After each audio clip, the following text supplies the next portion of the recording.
L'histoire secrète de Nike. Comment un vendeur fauché a bâti un empire en osant dire "Just do it". Ils riaient de lui. Aujourd'hui, ils lui doivent tout. Imagine un jeune homme de 24 ans. Pas d'argent, pas de diplôme, juste un vendeur de chaussures dans une petite boutique. Il dort dans sa voiture, mange des pâtes tous les jours et finit par se faire virer de son job. Parce qu'il rêve trop. Et pourtant, 10 ans plus tard, il révolutionne le sport mondial et construit une marque qui vaut plus de 500 milliards de dollars. Son nom? Phil Knight. Sa marque? Nike. Comment a-t-il fait? Tout simplement parce qu'il a osé faire ce que 99% des gens n'osent jamais faire.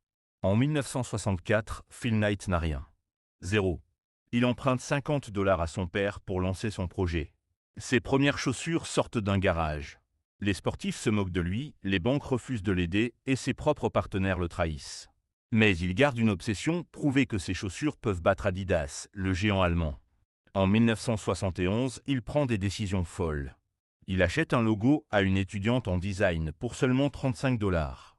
Il ment aux investisseurs en leur faisant croire qu'il a déjà un empire alors qu'il vend ses paires depuis le coffre de sa voiture. Et surtout, il parie sur un athlète encore inconnu, Michael Jordan. Résultat, Nike explose et écrase la concurrence. Tu veux réussir? Arrête de chercher des excuses. Pas d'argent? Phil Knight a commencé avec 50 dollars. Pas de réseau? Personne ne croyait en lui. Peur d'échouer? Ses premières chaussures étaient des échecs. La seule différence entre lui et toi. Il a osé. Il a persisté. Il a travaillé comme un fou.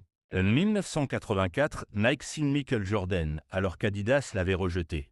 Un an plus tard, les Air Jordan rapportent 3 milliards de dollars. L'Adidas, le géant qui méprisait Nike, est dépassé. Et Nike devient la marque la plus puissante du sport. Phil Knight aurait pu abandonner. Il aurait pu rester vendeur et vivre une vie moyenne. Il aurait pu laisser Adidas gagner sans se battre. Mais il a choisi la voie difficile. Et toi, tu veux continuer à regarder les autres réussir ou écrire ta propre success story?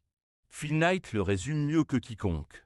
Ne dis pas que tu rêves, montre-le. Les affaires, c'est la guerre sans balles. Si tu fais quelque chose et que ça marche, fais-en encore plus. Alors maintenant, c'est ton tour. Arrête de douter. Arrête de remettre à demain. Prends ton courage et avance.